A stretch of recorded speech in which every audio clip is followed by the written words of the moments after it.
Welcome back, everyone. Today we're going deep into the book of Numbers. Numbers. Yeah, Numbers. We've got excerpts straight from the book itself and a stack of footnotes from a study Bible to guide us. Oh, okay, cool. I've got to admit, when I hear numbers, my brain goes right to, well, numbers, right? Makes sense to me. Census data, laws, all that. A little dry, maybe. Yeah, I can see how you'd get that impression. It's definitely easy to skim over those parts. Exactly.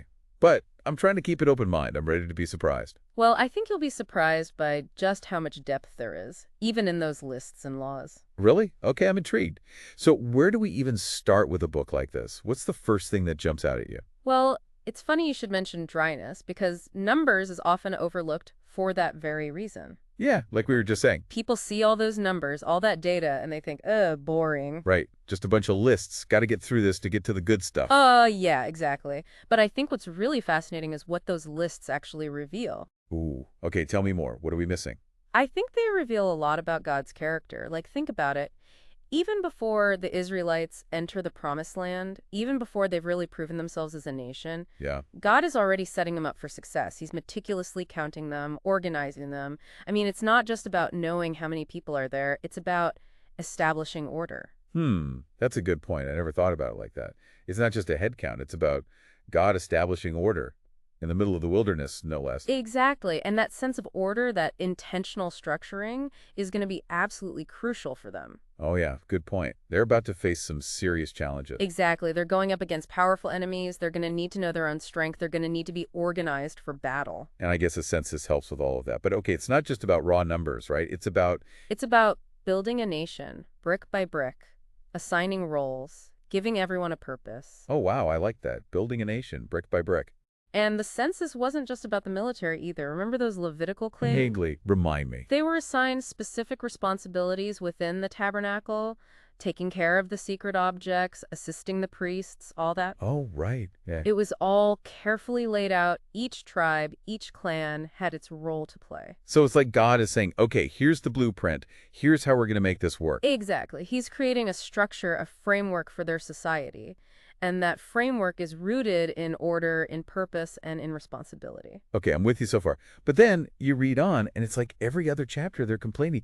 What's with all the griping? Oh, yeah. I mean, come on, they just escaped slavery. Shouldn't they be a little more, I don't know, grateful? Well, it's easy to judge from our comfy armchairs, right? But imagine yourself in their sandals. Ooh, yeah. Okay, fair point. I mean, they've just gone through this incredibly intense transition. Centuries of slavery. Exactly. And they were accustomed to a certain way of life, even if it was a life of oppression. It's all they knew. Right. And now suddenly they're facing all these uncertainties, the wilderness, the hardships of travel, the unknown dangers of the Promised Land. It's a lot to process. Yeah, I could see how that would be overwhelming. All that freedom. Maybe it was even terrifying. Exactly. So it's not just about them being whiny. It's about fear. It's about uncertainty in the face of the unknown. Okay, I hadn't thought about it from that angle. But I'm still grappling with this. I mean, God goes to all this trouble to free them, to provide for them. Right. And they just keep testing his patience. Like, remember when they complain about the food? They're tired of manna. They want meat. Oh, yeah, the quail incident. And then, bam, God sends them this massive flock of quail. Does that seem a little, I don't know, over the top? Well, on the surface, it might seem that way, but I think what's really fascinating about that story is what it reveals about God. Okay, what do you mean? What does it reveal? It reveals the tension between human fallibility and God's faithfulness. They're complaining, yes, but God doesn't abandon them. He doesn't just smite them all, which, honestly, maybe I would have. Ha. Well, God's a little more patient than us, thankfully. But the point is, he meets their needs. Even when those needs are expressed through, like, whining and complaining. Exactly. It's like he's saying, I hear you, I see your struggle, and I'm still going to take care of you. Oh, wow. That's a really interesting way to look at it. So God's not just a stern rule giver. He's also this compassionate provider, even when his people are being difficult. Exactly. And I think that leads us perfectly into another remarkable story in Numbers, the account of Balaam and Balak. Have you ever wondered about the talking donkey? Oh, gosh, yes, the talking donkey. That one always threw me for a loop. I mean, a talking donkey, come on. Is this really in the Bible? Right. It feels like something out of like a children's story or something. Exactly. It's so out there. But, that's what makes it so memorable, right? I guess so, but I don't know. It always felt a bit, I don't know, silly to me. Sure, but I think there's more to it than just a funny animal tale. This story actually highlights something really important. Okay, I'm listening. Tell me more. It highlights the power of God's will, even when people are actively trying to oppose it. Ooh, okay, now we're getting somewhere. Remind me what happens in this story. It's been a while. So you've got Balak, this Moabite king. He's terrified of the Israelites. He sees them as a threat and he wants them gone. Right, right. So he hires Balaam. He's a pagan prophet. Okay. And Balak wants Balaam to do what? Curse the Israelites. Ah, yes, the curse. Okay. Now remember, prophets and diviners were taken very seriously in the ancient world. Their pronouncements were considered powerful. Right, they're like the ultimate weapon, almost. In a way, yes. So Balaam sets out to curse the Israelites, but God intervenes. Uh-oh. And instead of curses, what comes out of Balaam's mouth? Blessings. No way. That's amazing. Even a pagan prophet, motivated by greed, is compelled to speak God's truth. Wow. That is a powerful message. So it's like no matter what humans try to do, God's plan will prevail. Exactly. God's plan can't be thwarted, even by those who seek to undermine it. But this whole story raises a question for me. Oh, what's that? If God is so powerful, if he can manipulate even a pagan prophet, Yeah. why all the emphasis on ritual purity, all those rules and regulations about the tabernacle, the priesthood, what you can touch, what you can't, all that stuff? What's the point of it all? That's a great question. I've always wondered about that myself. It's like, if God is so powerful, why all the fuss about these little details? Exactly. It seems a bit, I don't know, contradictory. Well, I think that question actually speaks to the heart of the book of Numbers. Okay, I'm intrigued. Tell me more. You see, these laws and rituals, while they might seem strange or outdated to us today, Definitely seems strange. they were absolutely central to the Israelites' identity. As God's chosen people. Exactly. They served to distinguish them from all the surrounding nations. And to emphasize their unique relationship with the divine, think of it this way. Okay. If God is so powerful, so completely other than us, how do we even approach him? How do we begin to understand his holiness? Oh, wow. Yeah, that's a good point. It's like, how do you bridge that gap between the human and the divine? Exactly. And those rituals, those rules about cleanliness and purity, they were part of that. They were about establishing a way to approach a holy God. So it wasn't just about being physically clean. It was about being spiritually worthy. Yes. And those regulations about the tabernacle, they weren't just about keeping things tidy. They were about creating a sacred space, a boundary between the profane and the divine. Okay, it's starting to make more sense now. But there's another detail that always intrigued me. The tent of meeting. The place where God dwelt among his people. Where Moses received instructions. I mean, can you imagine what it must have been like to witness that? The cloud descending, symbolizing God's presence. I know, right? It's a powerful image. And the tent of meeting wasn't just a physical structure, it was a symbol Of what? of God's covenant relationship with Israel. It was portable, remember? It moved with them. Oh, right, right. And that emphasized something really important. It emphasized that God was journeying with them, that his presence wasn't confined to one specific location. He was with them wherever they went. Exactly. They weren't worshiping some distant, unapproachable deity. God was right there with them, in the midst of their struggles, their triumphs, all of it. Wow. That's beautiful. It really changes the way I think about the whole story. But, as we're talking about this, I'm realizing something. What's that? The Israelites' journey through the wilderness, all their complaining, their doubts, their moments of faith, it feels kind of familiar. Familiar. How so? Well, I'm thinking about the wildernesses we all go through in life, the times when we feel lost, uncertain, tempted to stray from the path. It's like those ancient stories are reflecting our own experiences. That's a really interesting observation, and it leads us to a crucial question. Ooh, was the question. If the Israelites' journey through the wilderness is a metaphor for our own spiritual journeys, Yeah. what wildernesses are we navigating today? Ooh, that's a good one. And what can we learn from the Israelites' example, both their successes and their failures, as we face our own wilderness challenges? Maybe that's something we can unpack in the next part of our deep dive. Absolutely. We've just scratched the surface of what Numbers has to offer. There's so much more to discover. I'm ready. But for now, let's take a moment to reflect on what we've learned so far before we dive back in.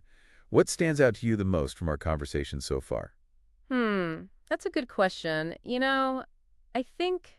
Okay, so we're back, and I'm still really thinking about that wilderness metaphor. Oh, yeah. Yeah, it's really got me thinking about those times when I feel a bit lost. Lost. Yeah, like uncertain or tempted to stray from the path I know I should be on. Oh, I see what you mean. Yeah, those wilderness moments, I think they're really a universal experience. You think so? Yeah, I think they're part of what it means to be human. Hmm. Yeah, that's interesting. I guess I hadn't thought of it like that. Yeah, and just like the Israelites, we might be tempted to complain or question God's Oh, plan. totally. Or even long for those old comforts. Yeah, even if those old ways weren't actually good for us. Exactly. It's like we're hardwired for that nostalgia even when we know it's a crap. It's a powerful pull. It really is. But that brings up a question for me. Yeah, what's that? How do we know God's with us when we're in those dark places, when we're in the wilderness and we feel lost? Hmm, that's a good question. The Israelites had the cloud, the manna. What do we have? Well, I think we have to look for the more subtle signs. Subtle signs. Yeah, think about the ways he provides for you. Maybe not with a literal shower of quail, Huh. Right. No raining quail. but with the resources you need, the people who support you, the unexpected moments of grace. Oh, I like that. The unexpected moments of grace. Yeah, those little things that lift your spirits, I think it's about paying attention. Being present to the ways God's working in our lives. Exactly, even in the midst of all the chaos and the uncertainty. So it's less about the big dramatic miracles Right. and more about recognizing the everyday miracles, the little acts of providence. Exactly the things we might otherwise miss if we're not paying attention. Okay, that's good. I like that. But I'm also thinking about all the times the Israelites messed up. Oh, yeah, they definitely weren't perfect. Not even close. They disobeyed, they complained, they just wouldn't listen. But God never gave up on them. No, he didn't. And I think that's a really important message for us, too. So even when we mess up, even when we stray from the path, God's still there. He's still there. He's still with us. And just like he gave the Israelites specific instructions for navigating the wilderness, Right? All those laws and rituals? he also provides us with tools for our own wilderness journeys. Like what? Well, prayer for one. Throughout Numbers, we see Moses constantly going before God, Right? Seeking guidance. interceding for the people, pouring out his heart in times of distress. So it's about maintaining that open line of communication with God. Yes, even when we don't understand what he's doing or why he's allowing certain things to happen, Even when it feels like he's not listening. even then. And then there's the power of community. Community. The Israelites, as much as they bickered and complained, they were also bound together. By their shared history. Exactly, a common purpose and a covenant with God. They needed each other to survive the wilderness. And we need each other too. We do. Those people who support you, encourage you, and sometimes even challenge you. Yeah, those are gifts. They are. They're gifts for the journey, not just companions for the good times. That's true. Okay, but I gotta say, some of those laws and rituals and numbers still seem a bit strange to me. Oh, yeah. Like what? Like the whole thing with the red heifer. The red heifer. Yeah, a perfectly red cow. Burning it and using the ashes for purification. I don't know. What was that all about? Well, the ritual of the red heifer, as strange as it might seem to us now, was all about dealing with the reality of sin and death. Sin and death. Yeah, it was about cleansing, about restoring a state of right relationship with God. The Israelites, like all ancient cultures, understood that death brought a kind of ritual impurity, Oh, interesting. and this ceremony was a way of dealing with that. So it's like a symbolic cleansing. In a way, yes. And it's interesting to think about those ancient rituals in light of our own understanding of sin and redemption. Yeah, I mean, we don't sacrifice red cows anymore. Right, but the need for cleansing, for restoration, that's still something we grapple with. Absolutely. But how does that connect to the red heifer thing? Well, in the New Testament, we see Jesus as the ultimate sacrifice, Oh, okay. the one who takes away the sin of the world. So in a way, that ancient ritual points forward to the ultimate purification that only Christ can offer. Oh, wow. Okay, that's starting to click for me. But if I'm being honest, I still find myself getting bogged down in all the details and numbers. Details. Yeah, all the tabernacle furnishings, the priestly garments, the offerings, all that. Sometimes it just feels a bit tedious. I can see how it might feel that way, but remember, those details weren't just random or arbitrary. So there was a purpose. Oh, yeah, they were part of a carefully designed system of worship. A way of approaching a holy God. Exactly, with reverence and awe. It wasn't just about going through the motions. It was about creating a tangible expression of their relationship with God. Yes.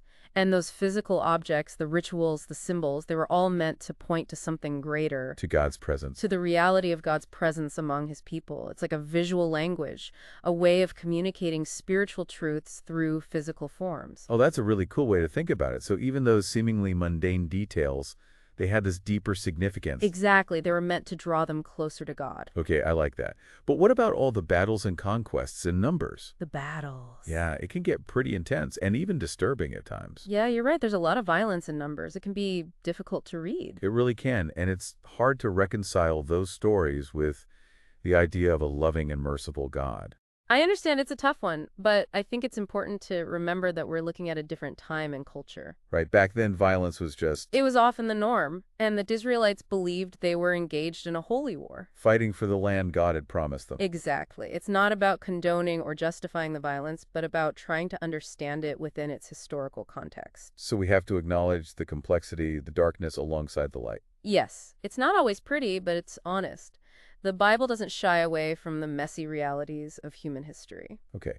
But I guess my question is, what can we possibly learn from those stories? Stories of violence and conquest.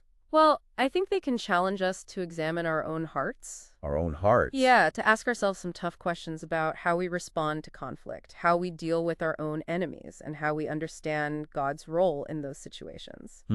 So it's not about finding easy answers. No, it's about wrestling with the text, engaging with it honestly, and being open to the possibility that we might not always like what we find. Ooh, that's a good point. So it's less about finding a rule book for how to behave Right. and more about using those stories as a mirror to reflect on our own beliefs and actions. Exactly. And maybe that's the key to understanding the Book of Numbers as a whole. Oh, how so? It's not just an ancient history book or a collection of laws or even a theological treatise. It's a mirror A mirror. reflecting the complexities of human nature, the challenges of faith, and the enduring faithfulness of God. That's a great way to put it. It's like those ancient stories are still speaking to us across the centuries, You are. offering us wisdom and insights for our own journeys. But we've been talking for a while now, and there's still so much ground to cover. Oh, I know, right? We haven't touched on those footnotes you mentioned earlier. The ones with all the linguistic nuggets and historical insight, Exactly. Those footnotes add a whole other dimension to the story. they shed light on things we might otherwise miss. Right. So I think it's time for us to dive back into the text. I'm all for that. Let's see what those footnotes have to reveal.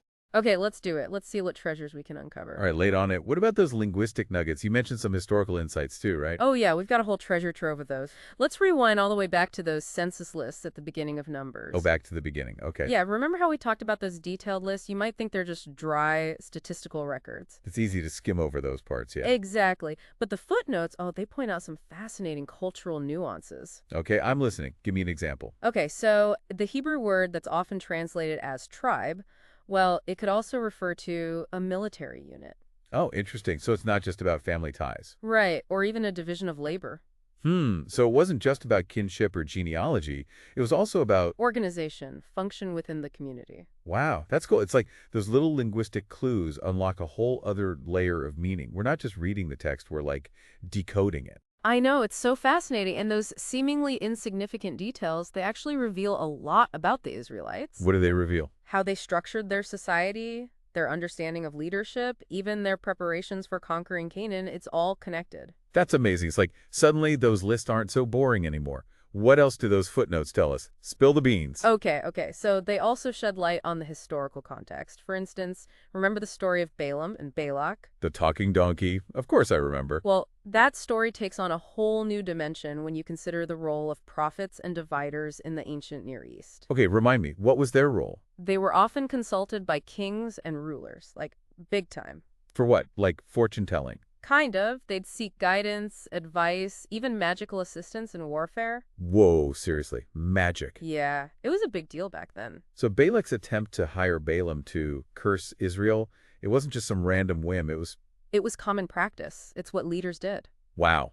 Okay, that makes the story even more intense. Right, and the fact that Balaam, even though he wants to curse them, ends up blessing them instead. Well, that underscores something really important. What's that? The power of the God of Israel. He's more powerful than all the other gods, all the magic, all of it. He overrules everything. Wow. Exactly. What about all those rules and regulations about ritual purity? Oh man, those always trip me up. I know, right? They can seem so random. But guess what? The footnotes offer some great insights there, too. Okay, I'm ready. Hit me. Okay, so the Hebrew word that's translated as unclean, it could also refer to a state of being. How do I put this? Ritually unfit. Ritually unfit. So it's not just about being physically dirty. No, it's about your spiritual status, your relationship with God. Ah, okay, so those regulations about cleansing rituals, the restrictions on who could approach the tabernacle. They weren't just about hygiene. They were about safeguarding the holiness of God's presence. It's like creating a sacred space, a boundary between the ordinary and the divine. Exactly. It's all about reverence, respect, approaching God with awe. It all makes so much more sense when you understand the cultural context. I'm telling you, these footnotes are like gold. I'm seeing numbers in a whole new light. It's like getting a behind-the-scenes peek into the ancient world. The culture, the beliefs, everything. I know, it's so cool, right? And that deeper understanding, it enriches our appreciation for the text. It helps us connect with those ancient stories on a much deeper level. Okay, but I have to admit, I'm still a bit puzzled by something. We've talked about the Israelites as God's chosen people, destined for greatness, Right. but then so many of them die in the wilderness. Why? It seems like a pretty harsh consequence for their grumbling and disobedience. That's a question that's puzzled people for centuries. Honestly, there are no easy answers. It's a tough one, yeah. But maybe those deaths, as tragic as they were also a necessary part of the journey. Remember, they were going through a massive transition. From slavery to freedom. Exactly. From a nomadic existence to settled life in the Promised Land. And that transition required a purging. A purging of what? A letting go. Letting go of the old ways, the old habits, the old mindsets. The people who died in the wilderness. Maybe they represent those who couldn't let go. Those who clung to their complaints, their doubts, their fears. Yes. Trapped in a cycle of disobedience and consequence, unable to break free and move forward. And their experience serves as a warning to us. A reminder that our choices have consequences, that our unwillingness to let go of the past can hinder our progress, and that true freedom comes from embracing God's will. Even when it's difficult. Even when it costs us something. Exactly. It's a powerful message. It really is. It's like those wilderness wanderings, they're a mirror. They're reflecting our own struggles with obedience, our own temptations to grumble and complain. And our own fear of letting go, of stepping into the unknown. Wow. It's amazing how much depth there is to this book. I know, right? It's like all these seemingly obscure lists, those strange laws, those dramatic stories, they're all converging, pointing us towards something deeper, truer. A truth about God's faithfulness, our need for transformation, and the journey of faith that leads us through the wilderness and into the fullness of God's promises. That's beautiful, and I think that's a journey worth taking. Well, that's about all the time we have for today. Thank you for joining us on this deep dive into the book of Numbers. I have to say, you've given me a lot to think about. I'm seeing this often overlooked book in a whole new light. I'm so glad to hear that. And remember, the journey doesn't end here. There's always more to discover. More to explore, more to learn. Exactly. So keep digging, keep asking questions, and keep seeking God in the pages of Scripture. Thanks for being here. It was my pleasure.